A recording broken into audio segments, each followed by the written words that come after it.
Hey, Vane Lopes here from Off the Block, and the EIVA Tournament is all set as the semifinals will take place on Thursday. Now, I know a lot of people are thinking, hey, this is a typical EIVA tournament, Penn State's going to roll, no need to pay attention to it. However, I really think that these semifinal matches are going to be some of the more compelling conference tournament semifinal matches in the entire nation. So let's take a look at the two matches and what you're going to want to keep an eye on. First and foremost, let's start off with the match that's going to open the tournament. The number 2 seed Harvard playing the number 3 seed George Mason. Harvard comes in this match. They were able to get that number 2 seed, getting a couple wins to end the regular season, and they have beaten George Mason twice in the regular season. However, keep an eye on George Mason this one. This is a young team that Fred Chow has in Fairfield, Virginia. They've really been growing, really been developing throughout the season. Brian Nygaard as setter, he I think is going to be one of the stud setters for years to come, was a freshman All-American team selection. And then they have a great server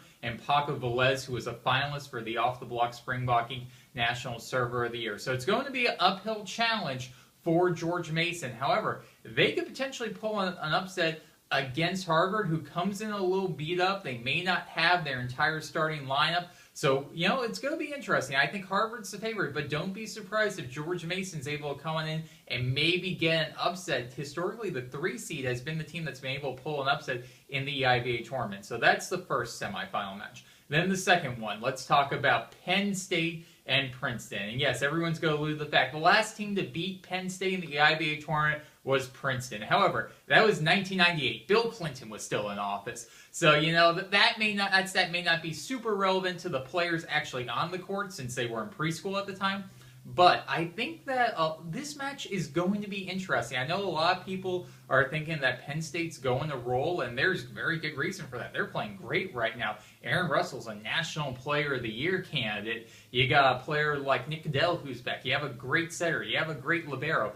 This Penn State team is loaded, ready to make a run at the NCAA tournament. However, this Princeton team could give you fits. They are such a good team on the service line when they are clicking. And their last 2 matches against Penn State, they haven't been clicking. They've had more than 50-plus service errors in their 2 regular season meetings against Penn State. However, if this Princeton team can get hot from the service line, we're talking just about a one-game situation, one-match situation. It's not a best-of-7 series. It's a one-match situation.